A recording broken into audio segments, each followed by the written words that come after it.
Welcome to a very special Halloween edition of the Allie-RX show. For today's episode, we're going to take a look at a gem from Nintendo's underrated console, the GameCube. Now there are some very well-known horror games on the GameCube, as well as some fun games with a spooky theme on it, such as the Resident Evil remake, Resident Evil 0, and if you count this as well, Luigi's Mansion. Well, I'm here to tell you that the game I'm reviewing is not one of those. It's actually an action-adventure horror game developed by the now-defunct Silicon Knights, who is known for games such as Legacy of Kain Blood Omen, Metal Gear Solid The Twin Snakes, and this crappy game right here. The game I'm reviewing is called Eternal Darkness: Sanity'S Requiem.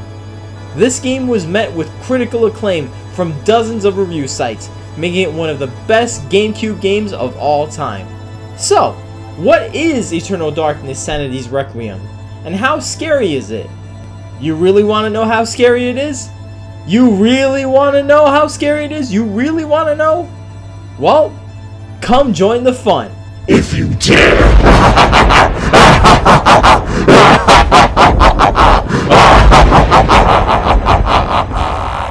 Alright, so now that crazy shit is out of the way, let's get right down to the nitty gritty. So the story begins with our main protagonist, Alex Roivas, voiced by Jennifer Hale. Alex is a student from a university in Washington. After waking up from an intense nightmare, she receives a phone call from the Rhode Island police about an unfortunate incident. Her grandfather, Edward Roivas, was murdered. Shocked by her grandfather's death, Alex vows to find out who killed him, or in this case, what killed him. Upon searching the mansion, she discovers a secret room. There, she finds an antique book known as the Tome of Eternal Darkness. This is no ordinary book with stories. This book also contains secrets and sorcery. This book also helps Alex relive the experience of all the past stories within the book. And this is where the fun begins. In each chapter, you play as a different character from the different time periods within the tome. It all begins with the Roman centurion Pius Augustus of 26 BC, who discovers the Forbidden City and 3 artifacts, which turn him into a lich, thus making him the main villain of the game. From there, Alex searches for all the other chapters scattered throughout the mansion. The other chapters focus on the people who have fallen victim of Pius and the Tome of the Eternal Darkness throughout the years. What happens to Alex next? Well, you'll have to find out yourself. This game is very scary. And trust me, all the monsters and the zombies you fight are the least scary things in this game. There are moments that will absolutely mindfuck you, and I will get to that in a moment. Gameplay is somewhat similar to other classic survival horror games, such as Resident Evil. However, this game is more about uncovering stories and using magic spells rather than just surviving a horde of zombies and other creatures. You have your weapons, items, and things to read, much like in those games. However, you can also use magic, and that's with the CK by the way, to cast spells and use them to kill stronger monsters, shield you from said monsters, uncover secrets, and among other stuff. You collect more spells and magic as you progress throughout the game. The 4 forms of magic are Chattur'gha, red, Allie-RX, blue, Xel'lotath, green, and Mantarok, purple. The game has many advantages over Resident Evil and other survival horror games.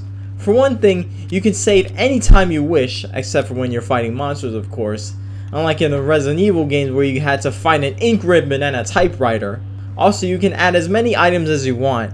In the Resident Evil games, you could only carry a limited amount of items and to store the rest in a chest. Plus, any weapon that isn't a gun is actually useful here. I also love the smooth camera controls that you can pretty much see everything while moving. And finally, the controls are very smooth. No clunkiness whatsoever. But just like Resident Evil, you have very limited ammo, so use your weapons wisely. And if you lose health, you start to walk very slow.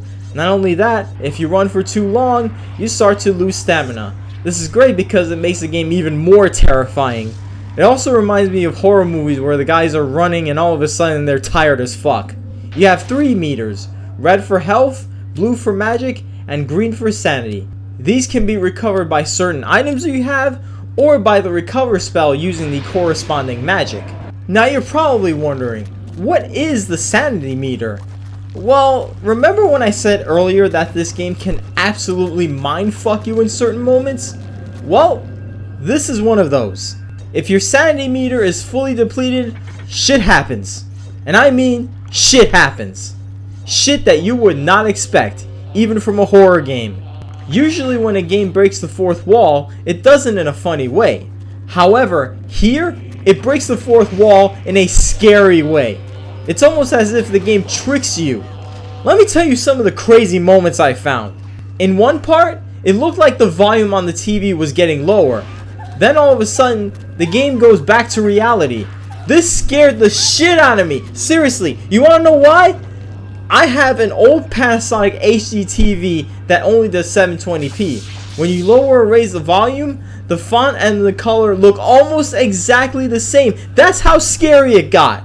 And when I was saving the game's data, I suddenly see the existing data deleting itself. That confused me at first because you cannot delete the data directly from the game. You have to go to the GameCube's menu when the disc is not inserted. Then all of a sudden, I'm back to reality again. Man, I gotta tell you, the developers were geniuses when they came up with these creepy moments. Zombies? Monsters? Fuck that. Fuck those. They're nowhere near as scary as these moments. And then there's moments like this.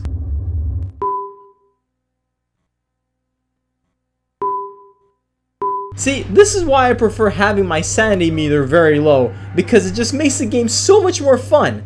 When you're playing a horror game, you gotta make sure that it's as scary as possible. Otherwise, it's just not very fun. This game can also challenge you in figuring out where to go. So unless you have a strategy guide or are watching YouTube videos of the whole game, you're gonna be spending quite some time thinking and uncovering secrets. The graphics are very good. Not the best looking GameCube game, but it still looks great. The dark atmosphere of the game just makes the game look so good. The game supports 480p progressive scan as well as 16:9 widescreen aspect ratio, although the cutscenes are still letterboxed for some reason. And it runs at a very smooth 60 frames per second. The voice actors did a very good job voicing the characters in this game, and I was pleasantly surprised to hear Jennifer Hale's voice. Really, I don't have much complaints about this game. From top to bottom, I enjoyed the hell out of it. Overall, the game has a great story, fun gameplay, and best of all, it's scary as fuck. I give Eternal Darkness Sanity'S Requiem a platinum. Damn shame this game never got a sequel. There were plans for a sequel for the Wii and then the Wii U, but that was eventually scrapped. And in 2014, sadly, Silicon Knights filed for bankruptcy.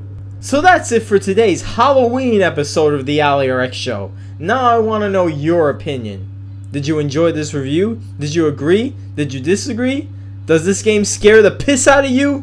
And if it doesn't scare you, then I can't help you with that. Nothing will ever scare you at all.